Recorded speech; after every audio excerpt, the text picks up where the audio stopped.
મેં કહ્યું હતું ને કે ચિંતા કરવાની જરૂર નથી. ગુજરાતમાં કદી દારૂ ખૂટ્યો નથી તો પેટ્રોલ થોડું ખૂટે. સાહેબોએ કીધું કે હવે પેટ્રોલ બહુ પડ્યું છે, છતાંય પણ તમને મત આપનારા લોકોને સાહેબ તમારા પર વિશ્વાસ નથી રહ્યો એમ લાઈનોમાં લાગી ગયા. એમને એમ લાગ્યું હશે કે સાહેબ તો કહેતા રહે પણ આપણે આપણી વ્યવસ્થા કરી લો. સાહેબો તો કોરોનામાં કહેતા હતા કે ચિંતા કરવાની જરૂર નથી. હવે સવાલ એ થાય છે કે પેટ્રોલ, ડીઝલ કે રાંધણ ગેસ માટે આપણે થાળીઓ તો નહીં વગાડવી પડે ને કે ગો યુદ્ધ ગો, ગો વોર ગો. નમસ્કાર, આપની સાથે હું સદ્દામ, આપ જોઈ રહ્યા છો યોર ન્યૂઝ.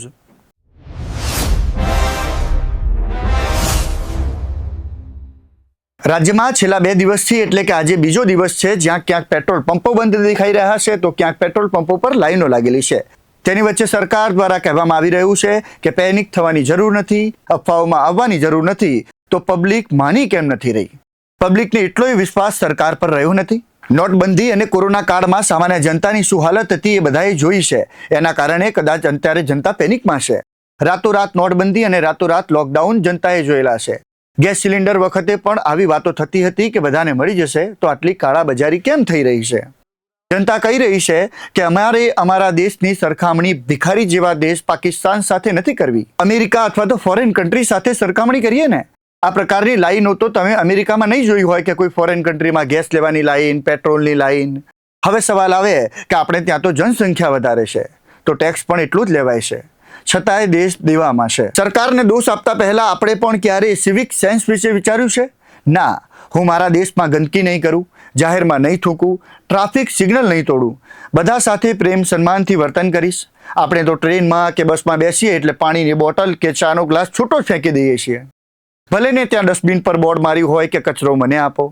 આપણે જ કહીએ છીએ ને કે મેરા ભારત મહાન, સારે જહાં સે અચ્છા હિન્દુસ્તાન હમારા. સરકાર અને જનતા સાથે મળીને ચાલશે તો વ્યવસ્થા સુધરી શકે છે. આપણું ભારત સર્વશ્રેષ્ઠ છે અને હજી વધુ સારું બની શકે છે.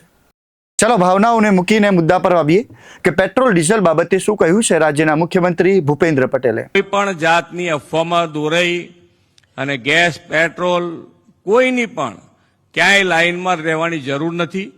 તમારે બધાએ એક જ વસ્તુ છે કે જ્યારે બધા સાથે છીએ તો કોઈને તકલીફ પડે નહીં એવું માન્ય વડાપ્રધાન શ્રી પણ કેન્દ્રમાંથી પૂરતું ધ્યાન આપી રહ્યા છે.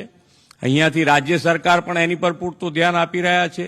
એટલે કોઈ અત્યારે કોઈ ડીઝલ, પેટ્રોલ કે ગેસની કોઈની શોર્ટેજ નથી.